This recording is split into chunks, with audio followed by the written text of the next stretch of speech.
Brinco que eu nunca escolhi, porque na minha cabeça de criança, a minha família é portuguesa, a gente é da Portuguesa, eu sou portuguesa e sempre fui torcedor da Portuguesa. Na década de 50, que foi a maior década dela, a década de ouro, ela com certeza era a quarta maior força.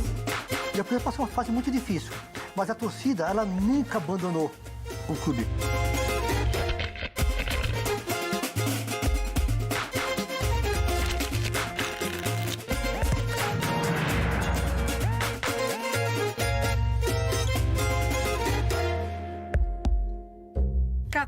De agosto de 1385. Essa data faz algum significado para você? Não. Mas para quem tem alguma ligação com a terrinha, faz muito sentido. Este é o dia da independência do Reino de Portugal frente à coroa de Leão e Castela, na Espanha. Já em terras brasileiras, no mesmo 14 de agosto, só que 535 anos depois, mais precisamente em 1920, a comunidade lusitana de São Paulo comemorava a fundação da Associação Portuguesa de Desportos, a querida Lusa do Canindé. E para quem acha que sua história é simples de ser contada, vai se surpreender bastante. Envolve alguns nomes, vários times e um número razoável de campos. Uma história que poderia ser contada em um fado. Diferente de outros clubes ligados a imigrantes como Palmeiras, Corinthians e Juventus, formados por italianos, a Lusa uniu toda a comunidade portuguesa sob um único escudo. A Portugal Marinhense, a Associação 5 de Outubro, os Lusíadas Futebol Clube, a Associação Atlética Marquês do Pombal e o Esporte Clube Lusitano foram os clubes que deram origem à Portuguesa. Eu brinco que eu nunca escolhi, porque na minha cabeça de criança, a minha família é portuguesa, a gente é da Portuguesa, eu sou portuguesa e sempre fui torcedor da Portuguesa.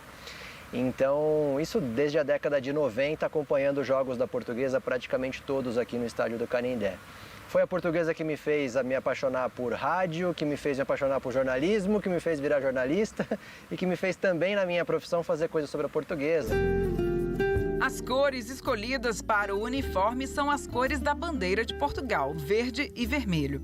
E o escudo com a cruz verde é o símbolo da Ordem de São Bento de Avis, que governou Portugal de 1385 a 1582. A Portuguesa nasceu no bairro do Cambuci, em 14 de agosto de 1920, fruto de 5 times ligados à várzea paulistana, que eram ligadas à comunidade portuguesa, e esses times eram amadores. E aí houve-se a ideia de alguns participantes desse time formalizar um time com uma grandeza maior, um único time. E aí fundaram, em 14 de agosto de 1920, a Associação Portuguesa de Desportos, com o objetivo de disputar os campeonatos subsequentes e aí ganhar a sua participação no futebol paulista, brasileiro e mundial.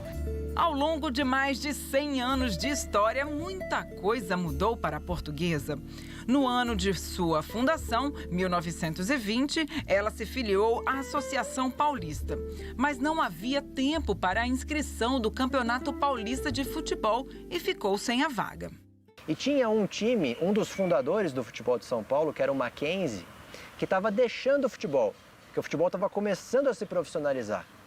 E eles não entendiam que a elite não queria ter um futebol profissional, né? Então o Mackenzie estava encerrando as atividades e a Portuguesa estava nascendo. Os dois se uniram em 1920, a Portuguesa disputou 3 campeonatos paulistas, os 3 primeiros da história dela, como Portuguesa Mackenzie. O Mackenzie termina ali e ali surge a Portuguesa e a Portuguesa continua. Então você pega um clube que foi fundador do futebol paulista, que acaba ali, a Portuguesa da sequência. E a Portuguesa nasce naquele momento justamente de início de profissionalização. Tanto que você tem 2 ligas em São Paulo, A Portuguesa é campeã paulista em 35 e 36 por uma das ligas e você tem um campeão por outra liga. E depois, quando tudo isso se une para fundar a Federação Paulista de Futebol, a Portuguesa é uma das fundadoras da Federação Paulista de Futebol. Quando o estádio do Pacaembu é inaugurado, em 1940, a Portuguesa participa dos jogos inaugurais. Ela é a primeira a levantar um troféu no Pacaembu, inclusive. Só nos anos 1940 que o time rubro-verde altera definitivamente seu nome, passando a se chamar Associação Portuguesa de Desportos. Podemos considerar que a história da Lusa se divide em 3 fases. Essas etapas estão todas ligadas às sedes que a Portuguesa teve até chegar ao Canindé. A história da Portuguesa, ela está muito ligada à busca por um lugar, à busca por uma casa, à busca por um lugar para chamar de seu. Isso vem muito da questão do imigrante português, né, e do sentimento português, de sempre ter que ter a casa primeiro. Então a história toda da Portuguesa, ela é muito ligada a isso. O primeiro terreno nasceu no bairro do Cambuci, na rua Cesário Ramalho, uma ideia também de dirigentes.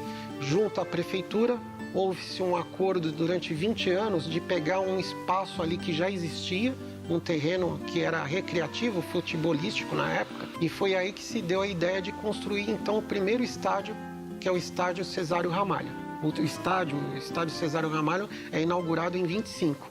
Mesmo sendo em um local ainda bastante precário, ele viu o início da época gloriosa da Lusa. Jogadores famosos como o fenômeno Filó, que chegou a ser campeão do mundo pela Itália em 1932, jogaram nesse gramado com a camisa da Portuguesa. Até o finalzinho dos anos 30, a Portuguesa ainda tem seu estádio, finalzinho dos anos 40, mais precisamente. Nesse meio tempo, ela compra um terreno que é ali no bairro do Ipiranga, na Avenida Tereza Cristina, muito próximo ao monumento, onde ela tem a ideia, os diretores da época têm a ideia de construir um novo estádio com uma capacidade maior. Mas aí não dá certo o plano, as coisas não dão certo financeiramente e a Portuguesa tem um problema de uma dívida depois que ela tem que devolver o terreno também da Tereza Cristina. E ela fica um bom tempo, do final dos anos 40 até o início dos anos 50, sem sede. Ela vem para o Largo São Bento, aqui no centro da cidade de São Paulo, onde os dirigentes da época decidem alugar 3 salas de um prédio comercial e ali é destinado ao pessoal do futebol, né? Ali os dirigentes determinavam onde a Portuguesa ia treinar, onde ela ia jogar. A grande maioria das vezes ela ia no Parque do Ibirapuera treinar e jogar. Eu, aos 6, 7 anos, eu morava na esquina do Ibirapuera, eu descia aquela avenidona do Ibirapuera e assistia a Portuguesa treinar. A Portuguesa treinava lá. Acontece que eu ficava atrás do gol, que não tinha nem rede. Aí o centroavante chutou um pênalti, acho que o Caxambu era o goleiro, não me lembro, pegou no meio do meu rosto, eu dei umas 4 voltas e os jogadores acharam que eu tinha morrido, porque é um pênalti na cabeça de uma criança de 6, 7 anos. Aí todos foram lá para me reanimar. Quando eu consegui abrir os olhos, você não imagina a felicidade dos jogadores. Naquele momento eu falei, vai ser o meu time de futebol para o resto da vida. Durante esse período de tempo, até 56, sem estádio, sem terreno, sem nada. Ela era uma cigana do futebol. E foi aí que ela montou o grande time que ela montou dos anos 50, base da seleção brasileira, base da seleção paulista, que foi campeã de tudo. O time é Nena, Ceci, Brandãozinho, né? Renato, Nininho, Ping e Simão, que era a base, Julinho, né, que era a base da seleção brasileira. Ganha o Rio São Paulo, né, em 52 e em 55. É base da seleção paulista de 52, que é campeã, né, aqui em São Paulo. E forneceu 6 jogadores para a seleção brasileira, sendo 4 jogadores titulares absolutos dos anos 50 da seleção brasileira. Foi o melhor período da Portuguesa, nos anos 50. E essa formação vem depois a disputar a fita azul do futebol brasileiro, onde a Portuguesa é bem sucedida nas suas excursões em 1951, 53 e 54. Fita Azul era o nome do prêmio dado aos clubes que conseguiram ficar invictos em mais de 10 jogos internacionais. Pela revista A Gazeta Esportiva da época, né? Ela é chamada para fazer essas excursões.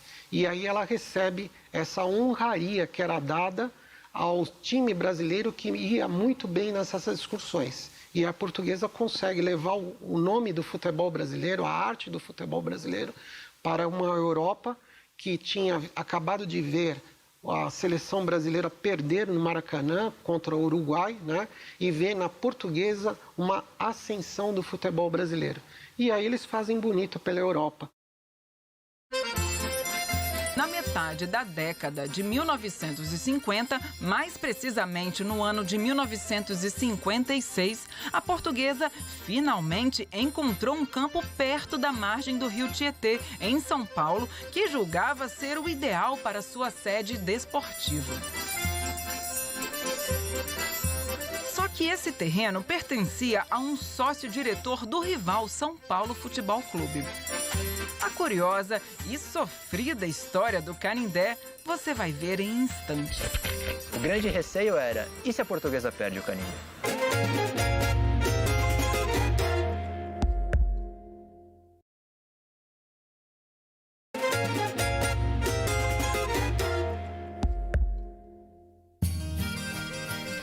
Eu acho que é conhecendo a história da Portuguesa que você entende a dimensão e o tamanho desse clube. A história do estádio do Canindé envolve um clube alemão, a Segunda Guerra Mundial e até o rival, o São Paulo Futebol Clube. Inicialmente, o terreno do Canindé era um terreno de um clube alemão. Existia um clube alemão nesse terreno que ele usava o espaço aqui para jogos, para lazer, né, do pessoal da época da colônia alemã, né?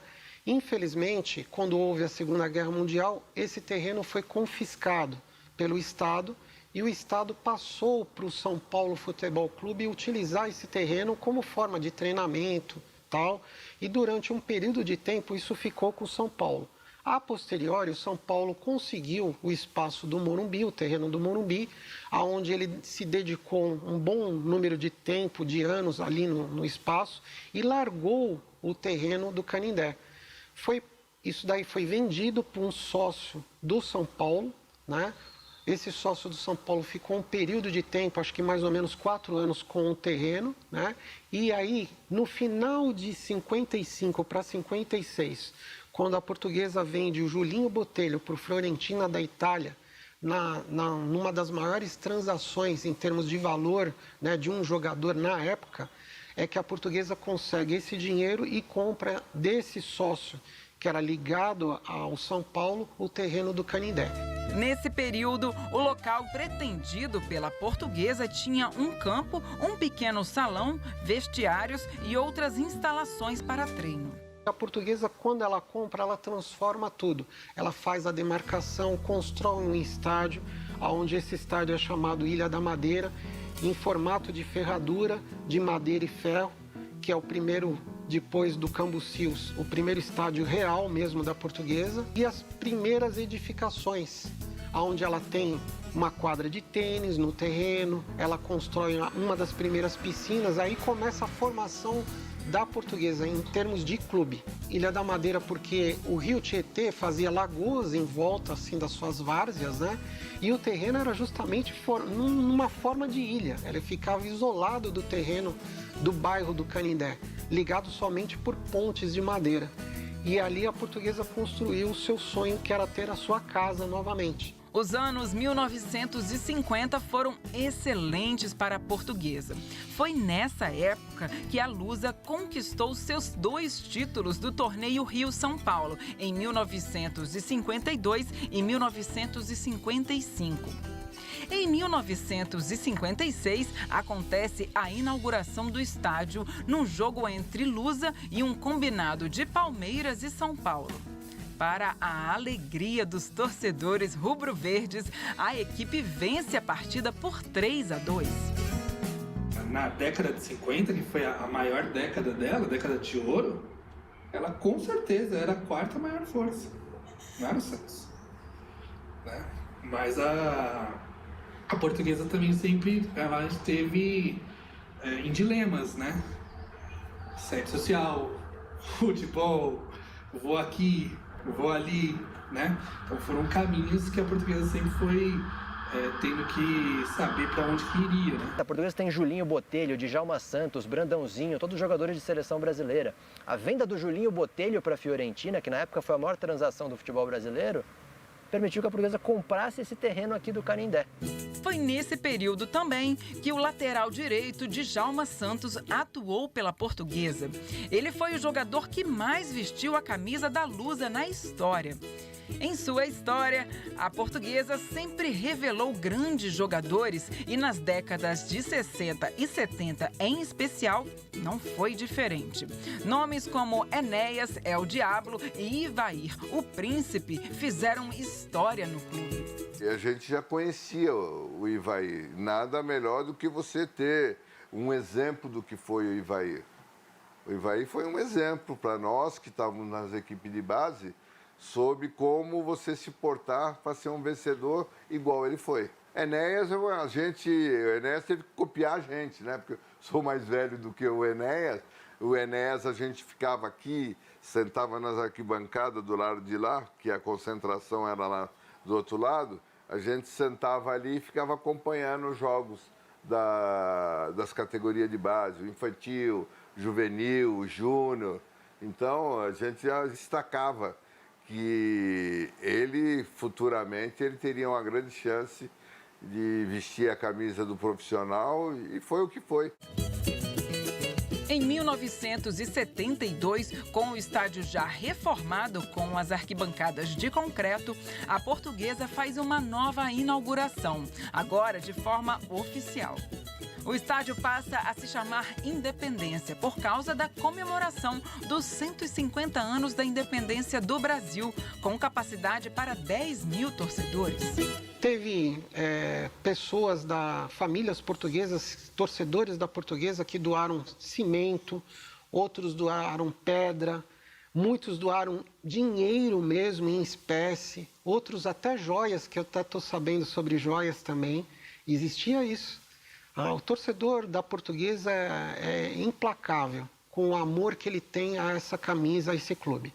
Meu pai ajudou, inclusive, assim como outros portugueses, né, ajudaram, contribuindo, assim, tinha um carnezinho e mês a mês eles contribuíam, recebiam um selinho, né, grudavam lá na caderneta e no final o doutor Oswaldo ia devolver o dinheiro. Porque ele não era uma doação, era um empréstimo que o doutor Oswaldo falava, né? E aí, quem que veio receber? Ninguém. Só em 1979 passa a se chamar Estádio Oswaldo Teixeira Duarte. Até final da década de 1990, a Lusa faz boas campanhas e consegue se manter na elite do futebol nacional. Consegue montar elencos com grandes nomes e revela craques inesquecíveis, como o caso do meio-atacante Denner. Denner, pelo atrevimento dele, pela forma que ele sempre tratava os colegas dele, a gente via o Denner treinando no profissional, a gente dava muita risada com ele, porque ele era audacioso, né? Ele era o extremo. Essa boa fase vai até o final dos anos 90. Porém, durante os anos 2000, o futebol da Portuguesa entra num período de grande declínio. Quando ela foi para a Série B, eu resolvi me envolver. Então, o que eu fiz? A Portuguesa não estava com muito público e eu pedia para levar um piano para o meio do gramado e no intervalo eu tocava alguma coisa. Aí a torcida adorava, levava até um grupo. Toquei o hino nacional quando ela voltou para a Série A e eu participei muito. Fazia palestras para os jogadores, inclusive a primeira palestra, quando a Portuguesa estava numa situação delicada na Série A desta vez, e ela corria o risco de cair para a Série B, eu telefonei e falei, eu vou começar a fazer palestra para os jogadores.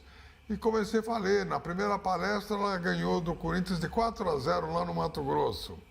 E aí eu estava dando um concerto em Nova York, no Metropolitan, e aí no dia que ela jogou o último jogo, já classificada com o Grêmio. E os jogadores, nesse jogo contra o Grêmio, que ela já estava classificada, eu acabei o concerto em Nova York, na internet eu vi que os jogadores estavam com essa placa. Obrigado, maestro, a sua história foi a inspiração para continuarmos na Série A.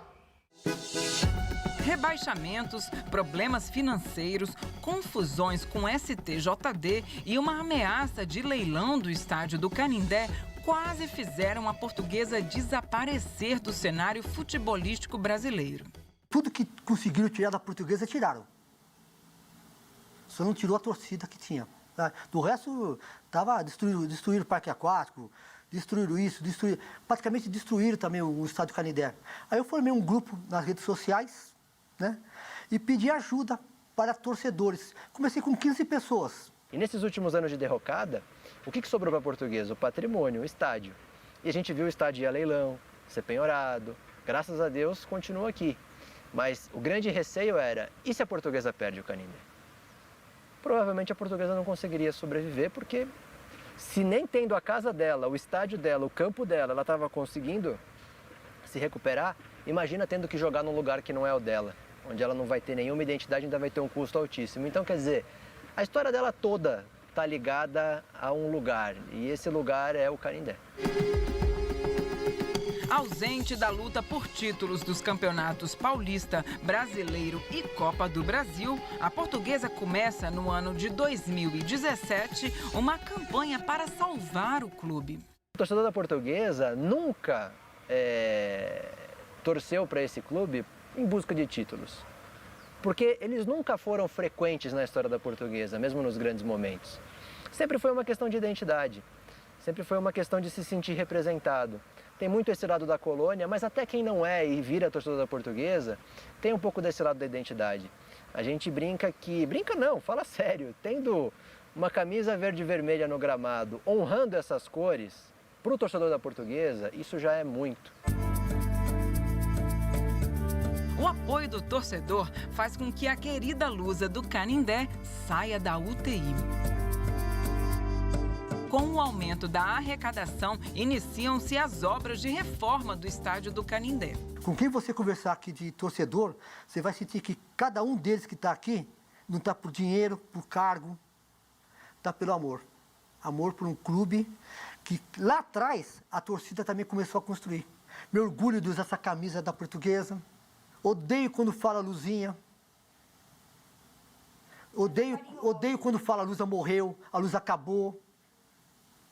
Mas a gente era obrigado a engolir, porque a gente estava na UTI mesmo, a gente não tinha como reagir. Agora a gente tem um time, um clube, uma diretoria, tem tudo agora, nesses últimos dois anos e meio, que a gente não tinha. Hoje a gente tem orgulho de torcer para a Portuguesa e chegar, você está na praia, você está em algum lugar, o pessoal fala, olha, Portuguesa, beleza, hein, pô? Que bom que vocês estão subindo, me deixa feliz. E o futebol, eu acho que ele é uma metáfora muito boa da vida, porque... Quando você educa uma criança na arquibancada, ela aprende a ganhar, ela aprende a perder, ela aprende o quanto é difícil ganhar, o quanto é dolorido perder, o quanto é complicado você lidar com injustiças, muitas vezes você merecer, mas você não conseguir. Alguém que não merece conseguir mais do que você. Então, quer dizer, é uma metáfora da vida, né, o futebol. E eu acho que aqui na Portuguesa é um pouco mais ainda, porque... A gente não está falando de um time que está habituado a conquistas, ou que a conquista vem fácil. Não, pelo contrário, a dificuldade vem muito fácil. E o momento de alegria, de entusiasmo, de felicidade, de euforia, ele é muito raro. Eu acho que é um pouco da nossa vida. É uma batalha, batalha, batalha, e ali de vez em quando você tem aquele momento que você... Com direito a estádio lotado, a Lusa consegue vencer a Série A2.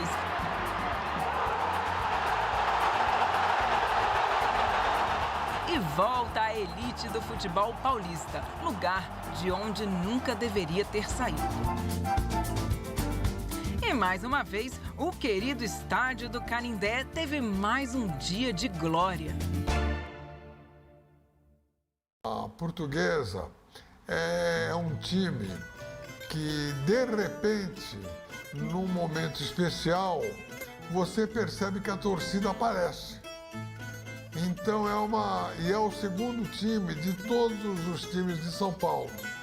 Então eu entendo o que significa um vale profundo e uma montanha alta. Eu tenho certeza que a Portuguesa está passando nesses anos por um vale profundo, mas vai subir a montanha se Deus quiser. A história da Portuguesa, ela é um fado. Ela é um fado por dois elementos, assim, né? Primeiro porque tem esse lado da paixão e do amor, que é o que fez esse clube nascer, crescer e ainda sobreviver nesses últimos anos. E tem o lado da tristeza e da dificuldade que o fado sempre canta, das lágrimas, né? A Portuguesa completou 100 anos e o livro do centenário da Portuguesa tem um título que eu sempre digo que ele é muito bom, assim, muito preciso. É Lusa, 100 anos de amor e luta. Eu costumo dizer que se um clube vai lançar um livro de 100 anos, o que ele vai colocar? Pode até colocar amor, mas vai colocar amor e glórias, amor e conquistas, amor e títulos, amor e... Português é luta. Por que é luta? Porque sempre foi uma luta. Nós chegamos aonde a gente queria, nós chegamos a um fim, nós terminamos a luta? Não. É uma luta que agora são 102 anos. E a gente continua em luta. É a luta para ter a casa, é a luta pela grandeza, é a luta para voltar a ser o que já foi, é a luta para sobreviver. É uma luta eterna. Então isso está muito ligado com o fado aí, que está tão na veia do português, né? A gente tem alma, a gente tem fibra. Nosso sangue é verde e vermelho. Não é só o vermelho.